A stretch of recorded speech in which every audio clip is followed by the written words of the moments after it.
When the time comes and the opportunity is right for me to make those decisions, obviously I've always had a home at Indy, so it could potentially be a home for me again. But I think right now the switching dynamic of my family and everything I got to do what's best for me. And that's no hang on my hat on one team or another, but I think it's specifically for me I got to be selfish about that process. And when when I know you'll know. So we'll see. The Indiana Fever have been making headlines left and right this offseason, and the latest bombshell, Erica Wheeler, has finally broken her silence, with all eyes on Caitlin Clark, and the Fever's massive rebuild questions have been swirling about what's next for the veteran guard. Is she staying? Is she leaving? And what does this mean for Indiana's future? Well, Wheeler just dropped some game-changing statements, and let me tell you, this could shift everything for the Fever heading into the 2024 WNBA season. Just culture-wise, I think that Christie came in with a plan, and I was part of that plan, and it was to be a leader, and I think I did a fairly well job in that position, just trying to lead my teammates in a way to give them that 8-year experience that I've gotten, give them that experience that I have gotten from my vets like Tamika Catchings, Breon January. Stick around, because we're diving deep into Wheeler's plans, her thoughts on Caitlin Clark, and what's really going on behind the scenes in Indiana. Let's get into it. The Indiana Fever are at the center of one of the biggest shifts in WNBA history. The addition of Caitlin Clark has completely changed the franchise's trajectory, and while all eyes are on the rookie phenom, there's another major storyline that can't be ignored. What's happening with Erica Wheeler? For years, Wheeler has been a veteran leader for the Fever, navigating through the ups and downs of a franchise that struggled to find its identity. But now, with Indiana transforming into a team everyone is watching, her role is suddenly in question. Is she staying? Is she looking for a bigger opportunity elsewhere? And how does she feel about Caitlin Clark taking over the spotlight? You get a short period of time, and you just have to figure out little ways and little nuggets to kind of just gain people's trust. And that's what I think is more important, is just about trust, but then also just having that common goal. And with that leadership, everybody wanted to just switch the whole culture. Everybody was on board with that, so it wasn't easy, but I think we got the job done. I think we did more. Erica Wheeler finally addressed all of these questions, and let me tell you, her comments reveal a lot about what's going on behind the scenes in Indiana. She's not just speaking as a player, she's speaking as someone who has seen it all, and she's got a lot to say about what the future holds. I'm getting a lot older. 32 sounds crazy, and then just my mind just kind of step away from basketball a little bit just to kind of regroup and refresh. I don't have these young legs no more, where I can just play 12 months, year round. Wheeler recently launched her own podcast, and her first guest, Kelsey Mitchell, one of the Fever's key players. From the moment the conversation started, you could tell this was going to be different from the usual media interviews. There was no filter, no scripted answers, just two players keeping it real about what's happening inside the organization. Right away, Wheeler made a statement that set the tone for everything. Indiana is the new Hollywood. Everybody wants to sit courtside, everybody wants to see us play. That's a bold claim, but is she wrong? The Fever went from a team no one paid attention to a team that was constantly at the bottom of the standings to suddenly being the hottest ticket in the WNBA. Why Caitlin Clark? Now, whether you love her or hate her, there's no denying that her impact is unmatched. Ticket sales through the roof. Merch sales breaking records, national attention bigger than ever. Wheeler and Mitchell both acknowledged that Clark's presence has completely shifted the way people view the Fever, and unlike some players who have been hesitant to embrace the media frenzy around Clark, Wheeler gave her full credit. She has a big part of why the world is watching us. We gotta give her flowers. That's not something you hear from every WNBA veteran.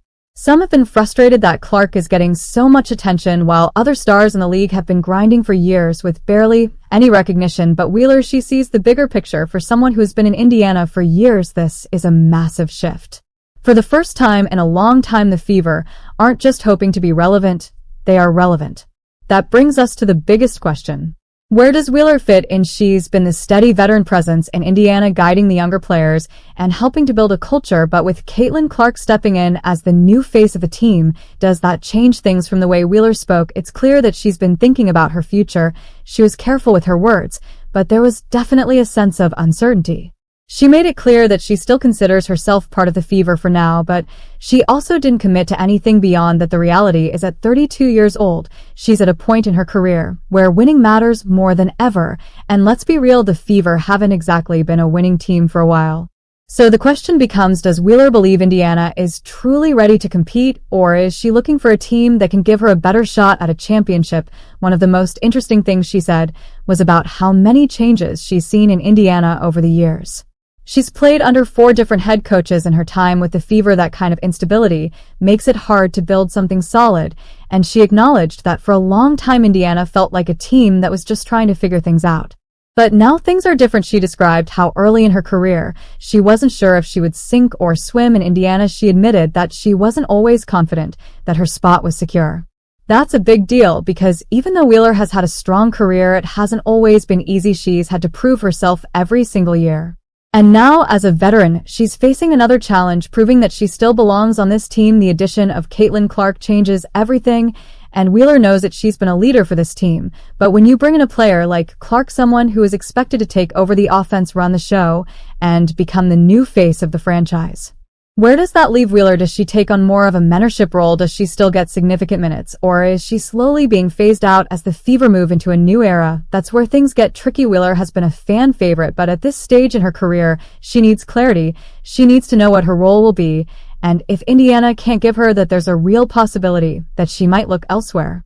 That's something she didn't confirm, but she also didn't deny she's been around long enough to know how this works. The WNBA is a business, and sometimes no matter how much loyalty you have to a team, you have to make a decision that's best for you. That's exactly what she's weighing right now. Does she stay and be part of this exciting new chapter in Indiana, even if her role might be reduced? Or does she find a team that will give her more playing time and a bigger chance at a title? It's not an easy choice, and the way she spoke about it on her podcast made it clear that she's still figuring it out. One thing is certain, she's not the type to stick around just for the sake of it. She's competitive, she wants to win, and if she doesn't see that happening in Indiana, she's not afraid to make a move. But at the same time, she clearly loves the Fever. She's invested in this team, and she's excited about what's happening. That's what makes this situation so complicated, because for the first time in years, Indiana finally has a chance to be a contender, and Wheeler, she has to decide if she wants to be part of it. Her comments made it clear that she respects Caitlin Clark. She sees the potential in this team, and she knows that Indiana is on the rise. If you like the video, then please like the video and subscribe the channel. But the big question remains, where does she fit into all of this? The way she spoke, it sounded like she wants to stay, but only if she still has a real role on this team. If not, well, let's just say that this might not be the last time we hear about Erica Wheeler and free agency rumors. Because one thing is for sure, she's not going to be sitting on the bench just to watch the Fever grow. She wants to be part of the action, and if Indiana can't give her that, someone else will. And that's where things get really interesting, because the Fever are building something special. But will Wheeler still be there when it all comes together? That's the big question, and the answer, it's coming sooner than you think. As the WNBA continues to evolve, one thing is becoming clear: the Indiana Fever are no longer just another team. They are at the center of one of the most exciting transformations in recent league history, and Erica Wheeler knows it better than anyone. But with transformation comes change, and Wheeler, she's caught right in the middle of it. After her recent podcast interview with Kelsey Mitchell, fans were left wondering, is Erica Wheeler staying with the Fever, or is she looking for a new opportunity elsewhere? In part 1, we talked about how she's seen it all in Indiana, from the struggles to the coaching changes to the uncertainty. She's been through it all, but now the Caitlin Clark era is changing everything.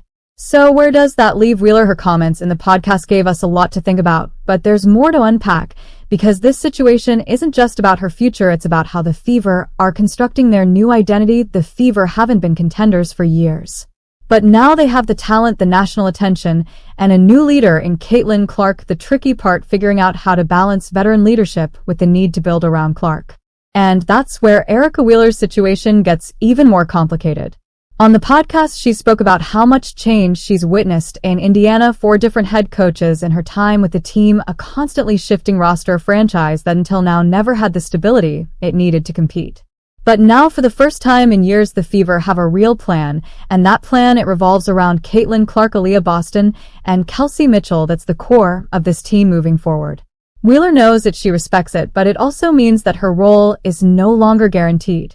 And that's a hard pill to swallow for any veteran player, because here's the reality: Wheeler is still a talented guard. She still has value. But if the Fever are shifting their focus to youth and future development, does she fit into that picture? That's why her next move is so important. She's at a crossroads. Does she embrace a smaller role in Indiana, staying as a while still contributing off the bench? Or does she look for a new opportunity, one that would give her a bigger role and a real shot at competing for a title? There's no easy answer. On one hand, staying in Indiana makes sense. The Fever are finally headed in the right direction. The team is exciting. The fan base is growing, the energy around the franchise is electric, and let's be honest, playing alongside Caitlin Clark is an opportunity in itself. Clark is one of the most hyped rookies in WNBA history. Playing with her means more exposure, more national TV games, and more opportunities to be seen. That alone is a huge incentive to stay. But on the other hand, what if her minutes start to disappear? What if the Fever decide to prioritize developing younger players over keeping veterans like Wheeler in the rotation? That's where things get tricky, and Wheeler knows it. She's been in the league long enough to understand how this works. She's seen teams move on from veteran players before, and if she sees the writing on the wall, she might decide to leave before she gets pushed out. So, if Wheeler does decide to leave, where could she go? That's where things get really interesting. Because several teams could use a veteran point guard like Wheeler. She may not be in her prime anymore, but she still brings leadership experience and a solid floor presence, all things that contending teams need. A few teams come to mind: the Dallas Wings. They're in need of a veteran guard to help balance out their backcourt. The Washington Mystics, they're in a rebuilding phase, but could use a steady veteran presence. The Minnesota Lynx, they're adding pieces and trying to get back to championship form. And what about a return to the Atlanta Dream? That's a team that's on the rise, and Wheeler has history there. The point is, she has options. If she wants to keep playing significant minutes, there are teams that would be willing to give her that chance. But leaving Indiana isn't an easy choice, because here's the thing. Wheeler is loved in Indiana. She's been through the worst times with this franchise, and now that they're finally getting national attention, does she really want to walk away? That's the dilemma. On the podcast, she talked a lot about her journey with the Fever, the struggles, the uncertainty, the growth, but the way she spoke about Caitlin Clark really stood out. Thanks for watching, and subscribe my channel.